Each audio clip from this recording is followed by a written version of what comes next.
The new girl runs through the streets of Arcadia, avoiding the Thors and fleeing into the woods. She lets A-Force out from her body, and they thank the girl for her help. Nico remarks that the girl, named Singularity, was shapeless once, but she watched A-Force and learned from them. From Dazzler, she learned to smile. Captain Marvel taught her to fight, and Nico taught her to feel. But She-Hulk thinks that after all she has done, Singularity could not have possibly learned anything good from her. However, the cosmic being says that Jennifer taught her to give, and forgive, and gifts the Baroness with a lock of Medusa's hair. She-Hulk is moved with this and says that within the portal she saw a rainbow bridge. Only two types of people can control that type of magic: the Thors and anyone else with a connection to Asgard. Nico comes to a realization and is furious. At the Plaza of Arcadia, the Thors are struggling to find A-Force, but they know it will only be a matter of time. They go to their informant, telling her that there is little doubt that A-Force's traitor will be made Baroness.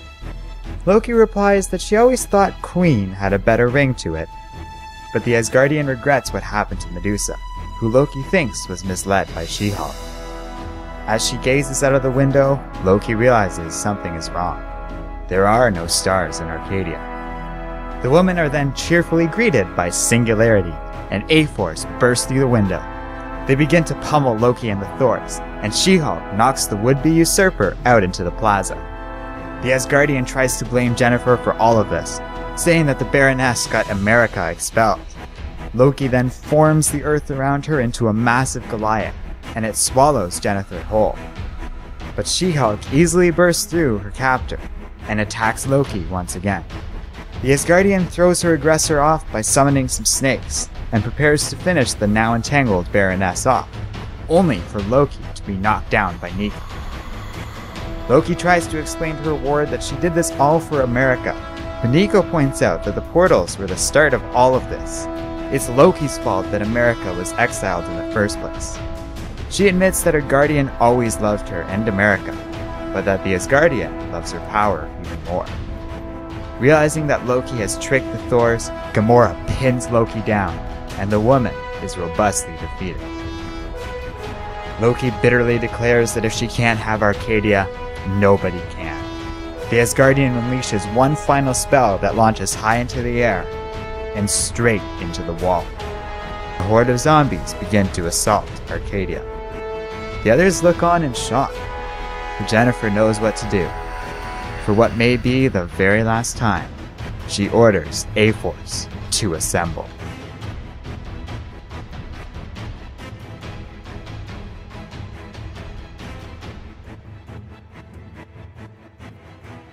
Hello and welcome to Comic Island. My name is Arden, and this is my recap and review of A-Force number 4. So we have just one more issue of A-Force left. It's no secret that I've been really digging this title. It has a lot of characters I like, some great art, and a story with high stakes that doesn't contradict the nature of a tie-in to a big event like this. It stands on its own quite nicely, but still feels like it matters. The fate of Arcadia is up in the air rather than all of Battleworld, and I actually care what happens to the main characters in this lovely little island. But out of all of the A-Force comics, I have to say this one was the weakest. Each of the previous 3 issues had something unique to offer. Issue number 1 had a Megalodon, Issue 2 had the Sentinels, 3 had the Thors, and Issue 4 featured, well, Loki. But that's the problem, because having Loki be the traitor is hardly much of a reveal at all. It's literally the most obvious plot twist ever, because at this point it's almost fair to say that Loki and traitor are practically synonyms. So that whole aspect of this story feels very predictable, and I really feel like that drags this story down. Now, it's not a bad comic or anything, and I still pretty much recommend it, but it does bother me. Loki was by far the most obvious choice for a traitor, even back when the story was showing Medusa being this big voice of dissent, because, well, it's Loki. It was much more interesting when Loki was this parental figure that genuinely cared about her wards, but well, now it's just the same old character. So her turning traitor really feels tired and a bit obvious. But it's hard to be really upset about this. It does fit well with the story, and it wouldn't have made sense if someone like Nico or Captain Marvel was the traitor. And I think what really saves this comic is the ending of this issue. Oh man, that ending. It has me excited for number 5, and I really don't know where this story's gonna go. A giant hole in the wall letting an endless horde of zombies into the domain is a real problem, and I look forward to seeing how A-Force gets out of this one. I'm not entirely sure how an island is supposed to be connected to the Deadlands, but it's such a good plot point I'm kind of willing to ignore this. So yes, in spite of one major problem and a couple of plot holes, this comic still works, and it works well. I do recommend you check out A-Force for yourself, as I have consistently found it to be fun, colorful, and upbeat, which has been really refreshing given the dark and somber tones that we see in most of the other Secret Wars comics. Let me know what you guys think in the comments section below, and don't forget to like, subscribe, and keep reading comics.